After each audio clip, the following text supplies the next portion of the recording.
इतिहास में बहुत सी घटनाएं ऐसी हैं जिन्हें तनिक स्मरण करते ही दिमाग के तार हिल से जाते हैं। और फिल्मी कलाकार की दुनिया में भी एक ऐसे शख्सियत की कहानी है जो आज मैं आपके साथ साझा करने जा रहा हूँ। एक एक्टर जिनकी जिंदगी की शुरुआत भी मुसीबतों के दौर से शुरू हुई और एक मुसीबत तो उनके साथ जीवन भर रही। इनका फिल्मी सफर भी काफी कठिनाइयों से गुजरा है। दोस्तों, मैं आज बात करने जा रहा हूँ हॉलीवुड के मशहूर एक्टर सिल्वेस्टर स्टैलोन के बारे में, जिन्हें रैम्बो के नाम से भी जाना जाता है।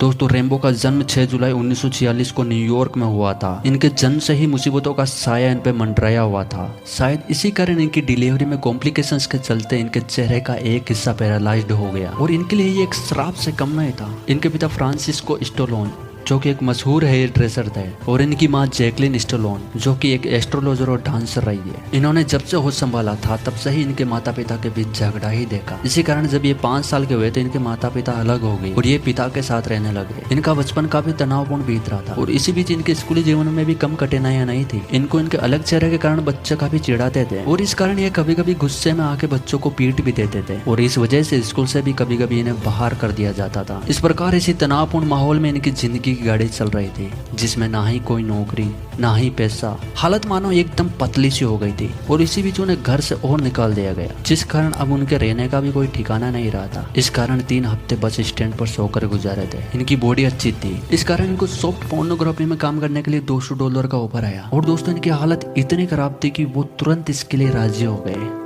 क्योंकि इनके पास खाने तक के पैसे नहीं थे। इनकी जिंदगी में एक ऐसा समय भी आया कि इन्हें अपने सबसे करीबी दोस्त और एकमात्र सहारा इनका कुत्ता, जिसको भी इन्हें $50 में बेचना पड़ा। और यह घटना उनके लिए काफी डिसअपॉइंटिंग थी, जिस वजह से वे और भी ज्यादा उदास रहने लगे। जिंदगी का दौर चलता जा रहा था लेकिन उनकी बॉडी अच्छी थी।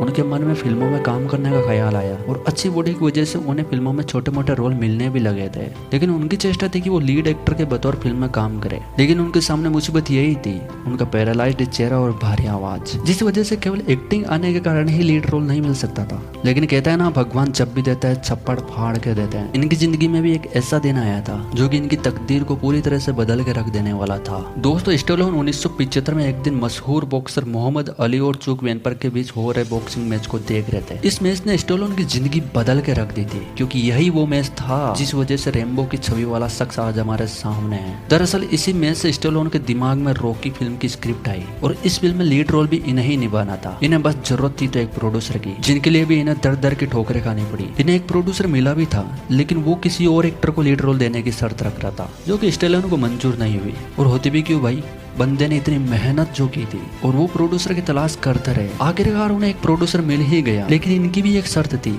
कि फिल्म का बजट कम रखा जाएगा। वो बजट तय भी हुआ, मात्र 1.2 करोड़। इसे तुरंत स्टैलोन ने साइन किया एंड फिल्म का काम शुरू करने से पहले वो अपने कुत्ते को घर वापस लेके आए। इसके बाद जब इन्होंने अपना काम शुरू किया तो कभी पीछे मुड़ के नहीं देखा। और 1976 में स्टैलोन की बतौर लीड एक्टर पहली फिल्म रिलीज हुई। फिल्म ने रिलीज होते ही जो धमाल मचाया वो किसी ने सपने में भी नहीं सोचा था। फिल्म ने जबरदस्त कमाई तो की ही, साथ ही 10 कैटेगरी में ऑस्कर में नॉमिनेट हुई और ऑस्कर अवार्ड जीतकर सभी को हैरान कर दिया। फिल्म इतनी हिट रही कि इसके 5 पार्ट बने। इन्होंने लगभग 13 फिल्मों में रॉकी और रैम्बो का रोल प्ले किया है। रैम्बो, एस्केप द एक्सेप्टेबल जैसी कई बेहतरीन फिल्मों में इन्होंने काम किया। आज भी कई हॉलीवुड और बॉलीवुड एक्टर इनको अपना आइडियल मानते हैं। स्टैलोन की जिंदगी का एक किस्सा अपने भारत देश की संस्कृति में हिंदू धर्म से भी जुड़ा हुआ है। एक्चुअली दोस्तों, स्टैलोन की 3 शादियां हुई थी और तीनों शादियों में से उनके 5 बच्चे हुए थे। लेकिन उनके सबसे बड़े बेटे सागा, जिनकी 35 साल की उम्र में हार्ट डिजीज के कारण मौत हो गई, जिसके बाद काफी मर्तबा उनको अपने बड़े बेटे का चेहरा दिखाई देने लगा और ये उनके लिए एक अजीब एक्सपीरियंस रहा था। तभी इनके दोस्तों की सलाह पर इन्होंने हिंदू रीति रिवाज से हरिद्वार में बेटे का श्राद्ध करवाया। दोस्तों, ये शायद अपने भारतीय संस्कृति के लिए गौरवपूर्ण बात है। एक समय बस स्टैंड पर सोने वाले इंसान के बाद आज अपना खुद का ड्रीम हाउस है। इस हस्ती का जन्म 6 जुलाई को ही हुआ था। So we wish you happy birthday sir. And present time में स्टैलोन 76 साल की उम्र में भी तुलसा किंग ड्रामा सीरीज के प्रोजेक्ट पर काम कर रहे हैं। दोस्तों, अगर आपको यह कहानी अच्छी लगी तो लाइक शेयर कमेंट जरूर करें। एंड हाँ, don't forget to subscribe mister Devasi world, आपकी अपनी दुनिया।